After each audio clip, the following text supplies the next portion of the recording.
Another thing which is again very simple, it is called bagging or the random forest, and I'll just show you with an example. Usually what happens is, let me just directly go to the example. What happens is if you make a decision tree based on some data. So this is a data set which is for the training. And you make a very little change in the data. So look at this decision tree, and very little change in the data will just change the decision tree. Only 2 values are changed. Okay? So your decision tree has changed. So it's not really, very stable. The decision tree you have made, and just you change a value, or just once you are doing training and samples, and you have just one different sample in your training set, and you will altogether have a different decision tree. So that's why we use, and again this is a very usually an algorithm of choice, a random forest. And what you do in a random forest is that, like, forest has many trees, so you try to make many trees. And how you do that? By selecting samples with replacement.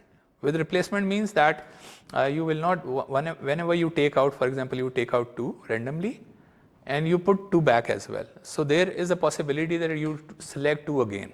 Okay? So that's fine, and you have the same number of samples. Okay? So you select 2, then you select 0, then again you select 2, then you select 4, then you select 5, then you again select 5. Randomly you are selecting with replacement. So there is occurrence of a sample, multiple occurrences of a sample is possible. Okay? Similarly, for the second tree you do again 2, 1, 3, 1, 4, 4. Okay? For third you have 4, 1, 3, 0, 0, 2, 3, 3, 2, 5, 1, 2. So you just randomly selecting with replacement. Okay? So replacement is you take it out and you put it back as well. So there is a probability that you select the same again. So this is called the bootstrap, and then you randomly select the features, or usually the square root of the number of features, and you, for every tree, you select the features as well. For example, for this you select x0, x1, for this you select x2, x3, randomly again with kind of replacement. Randomly, uniformly, you just go and you select 2 features, 2 features, 2 features, and 2 features. Okay? So you make 4 trees, right, with 2 features. And some may not be adding any value in your classification, we have seen that.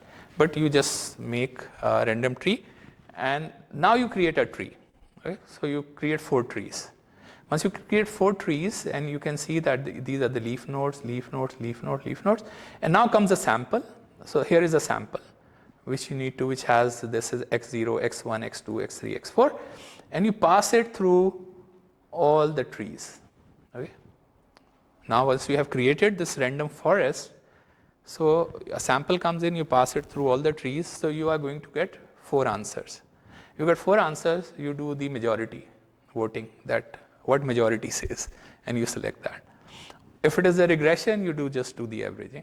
It's that simple. So the random trees are very simple. So this is the answer 1, 0, 1, and 1. So the majority vote says it is 1. So you say 1. Okay. So the random forest is a simple bagging algorithm where you have multiple instances of your sample space, usually the same size, and randomly select features, usually the square root of the number of features, create multiple, hundreds of these trees that you create. Okay? So once I asked ChatGPT, so this is the same, usually as I mentioned, square. No system. It's random. Its name is random forest. Okay, it's all random. Okay, so I asked ChatGPT to implement random forest algorithm on a benchmark data set and plot the trees as well. Okay, so it generated this, and I changed it to the number of trees somewhere. So it is the iris data, it says training, testing. This is the random forest. Here it was 100.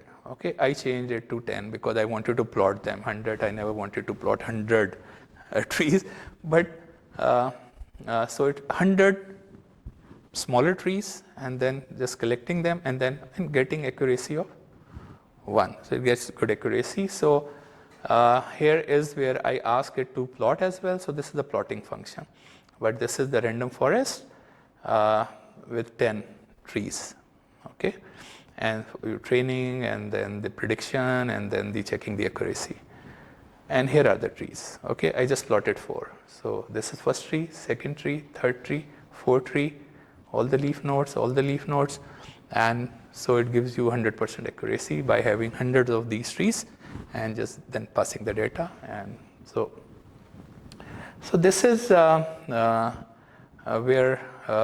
we have covered sport vector machine. If you have like just using Python, so you can just ask that you